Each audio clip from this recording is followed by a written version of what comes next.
अस्सलाम वालेकुम, मैं हूं अलिशा खान। जज्बात कहानी स्टूडियो में खुशामदीद। अगर आपको सच्ची और जज्बाती कहानियां पसंद हैं तो सब्सक्राइब, लाइक और शेयर जरूर करें। दोस्तों, क्या आपने कभी सोचा है कि जिस घर में आप झाड़ू पोछा करती हैं वो घर दरअसल आपका अपना हो? लेकिन किस्मत के ऐसे खेल कभी कभी देखने को मिलते हैं। आज की कहानी एक ऐसी यतीम लड़की नाइला की है जिसकी जिंदगी में एक रात सब कुछ बदल गया। लेकिन बदलने से पहले उसने वो दर्द देखा जो किसी माँ बाप के साए से महरूम बच्चा ही समझ सकता है। आज की कहानी एक ऐसी लड़की की है जिसने अपनों की बेवफाई और गैरों की नफरत को अपना मुकद्दर समझ लिया था, मगर उसे खबर ना थी कि जिस हवेली में वो झाड़ू पोछा करती है वो दरअसल उसी की मलकियत है। नाइला का डायलॉग लरसती आवाज में, बीबी जी, रोजा खोलना है, बस एक खजूर दे दें। मालकिन साइमा का गुस्सीली आवाज में जवाब, तेरी औकात खजूर खाने की नहीं नाइला, नौकरों के लिए पानी ही काफी है। नाइला के दिल पर जैसी किसी ने छुरी चला दी हो।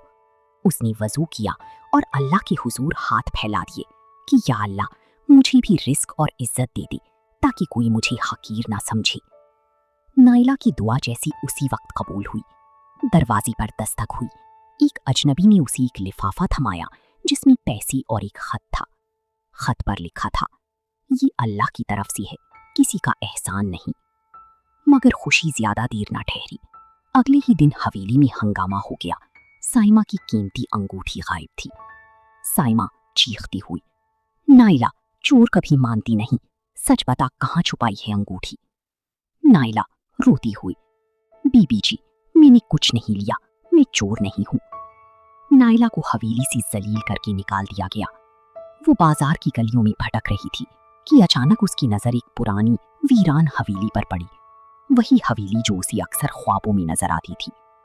वहां उसे एक बूढ़ी औरत मिली जिसने एक पुराना संदूक खोला जिसमें सोने की जेवरात और कीमती दस्तावेजात थीं। बूढ़ी औरत, नाइला, तुम्हारे नसीब में कुछ बहुत बड़ा लिखा है, मगर सब्र करना होगा। इसी दौरान वही पुरस्कार अजनबी दोबारा नमूदार हुआ जो दरअसल नाइला का हकीकी मामू था। मामू, नाइला, तुम कोई आम नौकरानी नहीं, तुम इस जायदाद की असल वारिस हो। तुम्हारी माँ को वकार और साइमा ने कत्ल किया था ताकि वो तुम्हारी विरासत छीन सकी। नाइला अब वो डरी सहमी लड़की नहीं थी। वो वकील के पास पहुंची और कानूनी जंग शुरू की।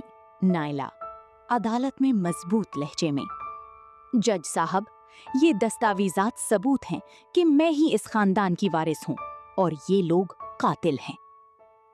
आखिरकार पुलिस वकार और साइमा को गिरफ्तार करने हवेली पहुंच गई।